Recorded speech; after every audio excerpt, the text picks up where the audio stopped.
Hello folks, once again, here to tell you how Acta Do Alysrazor, or the Phoenix Bird Dragon Thing bitch. This is after many wiping attempts. What happens is when you start the fight, dude comes out, blasts you with roots in your place, goes through a speech, and then the bird comes out and blasts you again.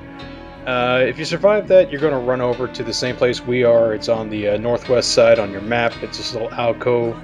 As quickly as you can, because that happens. This big AoE thing comes out and blasts everybody. After that, you got to group up for group heals. If you're wiping, that's even easier, because then the tank or somebody just goes over and grabs a feather and starts up the fight. And you just saw a transition because I screwed up this recording.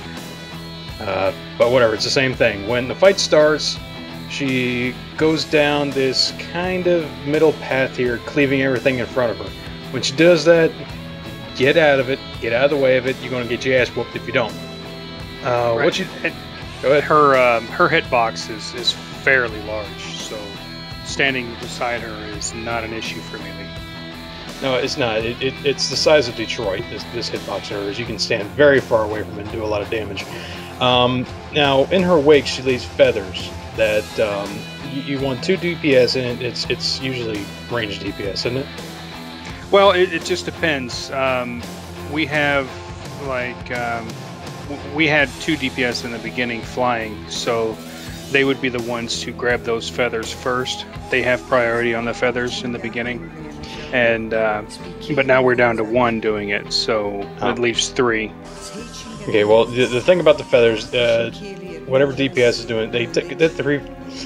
Sorry, they get the 3 feathers, and that makes them able to fly. And each feather increases your haste and your run speed a bit. Once you get 3, you go up and fly. And the person flying, what do? They're actually trailing Alysrazor and DPSing her. There's going to be some of those these rings. It's like Sonic, the game where you have to fly through, or the rings are Star Fox. Anyway, you fly through, you get a buff, and you keep that buff going. When you get 25 of those, you get a massive damage buff, and you want to keep that up. She'll also drop these flak bombs out in your path, and you have to avoid those, or you'll take some pretty moderate damage. Now, I'm sorry, there's just a lot to go over. What's going on with these little birds you see coming down there? They're ads that your ground DPS need to take care of. They do 2 things. They shoot at that little ball of fire. It's just any direction they shoot at, you need to get out of the way. The other thing, what's the ability called? It's Pyroblast is the one you have to interrupt. Yeah, you need 2 people on the ads. There's one on the east side, and one's going to be on the west side. You need 2 DPS interrupting them on both sides, so split up your group basically into 2 different sides, taking care of them. Yeah, and for the guilds that have melee heavy DPS, this is a perfect fight for them because of that problem. And these 2 little hatchlings you see going on, again, 2 eggs, she drops them, and that's what your tanks are doing. One on one side, the other on the other, and they get hungry and they need to eat. If they don't eat, they get damage buff and tear the shit out of your tanks. And make sure that the tanks are the closest ones when the eggs hatch, because they become imprinted, and there's really no threat meter. I mean, the other DPS can DPS on them fine, but as you can see, the DPS meter, the 2 tanks are top, because the imprinted person gets a major, 1,500. Time out here, boss. There's something more important going on here right now. These tornadoes come out. This is basically your phase 2. Yes. Yeah, it drops those tornadoes, and I found that if you get behind one and run it, and you got 2 going one way, 1 going the other direction. You follow one.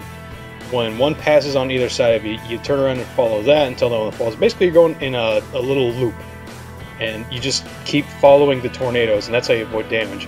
And once that ends, she gets tired and you drop, and that's when you get your free hits. You want the DPS on the ass end, because when she wakes up, she gets really pissed off and goes into her big cleave thing. Right, at this point now, she's gotten 50 flame, 50 energy back, and she's gone back into her flame version. The 2 tanks are on one side. We have it marked X and star. Tanks are at the star. All DPS and healing should be at the X to prevent anybody else but the tanks getting the cleave. And it starts over. Yeah, once you get back in the air, everybody's feathers get wiped out. Now, the great thing is, everybody should be able to pick up at least 1. I like to grab 2 feathers because it's a hell of a haste buff, but I love it. But then getting back to the hatchlings and the worms, they get this debuff on them where they get hungry and then they get the enraged thing. You'll also see on either side worms burst up out of the ground. When they get hungry, they get this thing. It's some kind of fiery tantrum. Is that what it's called? It's a tantrum. Yeah, and when they get that, you need to bring them as quickly as possible over to one of the worms, and they'll eat it, and they'll be fine for a while. If you're doing it right and you're timing it right, they should go through 2 worms, or is it 4 worms? Well, it's 4. It's 2 sets, and make sure that when you separate your tanks, that you keep them on the right side, because a lot of the time it kind of gets confusing. If you use the 2 markers that we have, if the 2 worms are on one side, one tank will get it. If it's on the other side, the other tank will get it, and it helps to alleviate missing one. And you also be careful that the worms spew out fire constantly, and you don't want to be standing there. That hurts quite a bit. And you can't DPS the worms, so there's no point in standing around them. The tanks should really be the only ones near them at all. Yeah, that's pretty much the bitch of it, is the tanks getting the worms to...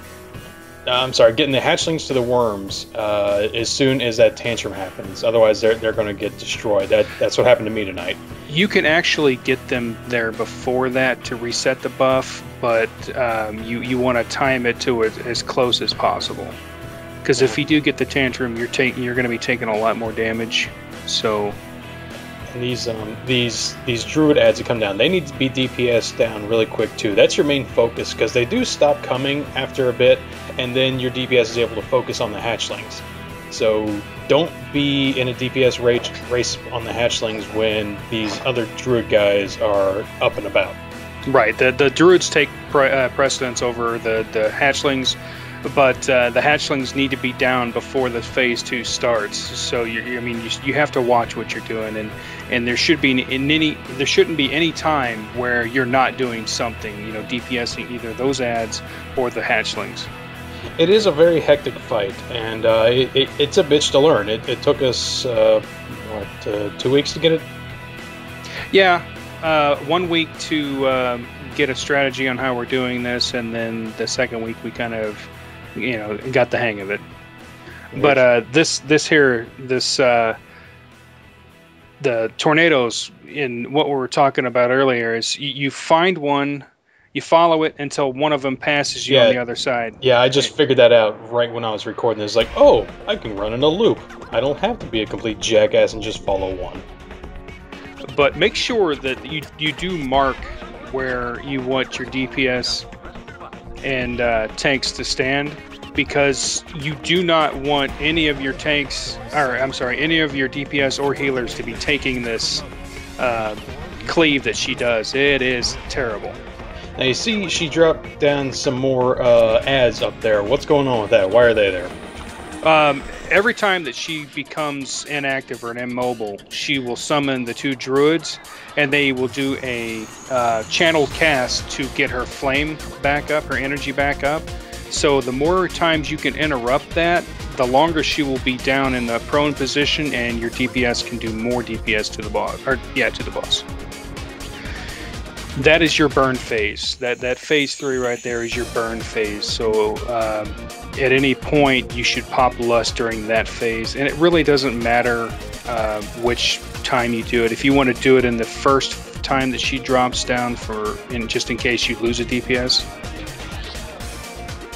Yeah, it's really up to you, but be patient with it, because it's tricky as hell. I had to try and tank it tonight, and it's shocking how much different it is from a tank aspect on this damn fight.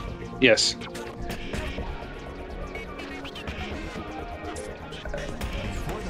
But I mean, other than that, it's the same thing over. You know, it's 3 phases. You're doing the same thing over again here. You're killing the ads, the initiates. As soon as one of the ads die and the worm or the hatchling is up, you want to run over there. Don't worry about the worms because they can't be damaged or tanked or anything. And one thing you're going to see about the worms is they seem to spawn in the same spot. Would you agree to that? Somewhat, yeah. It's still kind of random, but we definitely see, 2 per side. It's just a matter of how you perceive that side. What I'm getting at is just be careful when you're tanking it because she will still come through and cleave in that pathway of theirs, and you don't want to be tanking your hatchling in the middle of that cleave. That's going to be bad. Correct. So yeah, you want to zoom out as far as you can so you can see when she comes up, when she comes by, so you're not in her path. But it can be tricky trying to take your hatchling out of the path of that cleave and not stand them on top of a worm that just spawned because they'll gobble it right up and you're going to have a bad time. More than likely you're going to die because you're not going to have another worm when the time comes when they go into a tantrum. You can actually take a bit of the tantrum if you pop some cooldowns, but I would say avoid that as much as possible. It's unpleasant. Yes, it is. I didn't survive very much on this. That's why I'm showing the DPS version of this, the one where we did okay. It's a sloppy as hell finish, but killed the bitch. Right there, you seen the other tank moved over past the lights there and stole the worm. Luckily, mine was almost dead, so it just died there. Sometimes stupid shit happens, and you just got to deal with it. Like there, see, something stupid just happened. You're right in between 2 flames. I was cold. So now this is again phase 2. The circle is a wonderful thing. Remember the circle. The bitch is there's a worm still up spewing flame. Because it didn't get eaten.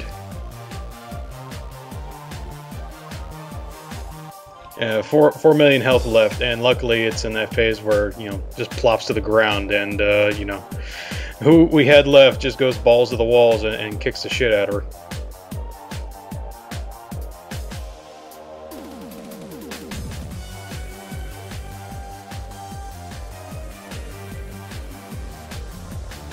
Yay. And there it is. That's how we very poorly kill Alysrazor thing. Now, granted, this is the first time that we've taken her down, and it's also, the second week that we actually attempted her? Second or third? I can't remember. Second week. Due to problems that we had with our staffing, we haven't been here. No, but that's the general idea. If I feel like it, I might post a nicer looking version. I probably won't because I don't want to. But that's your general idea. So good luck, have fun. Any questions, post them.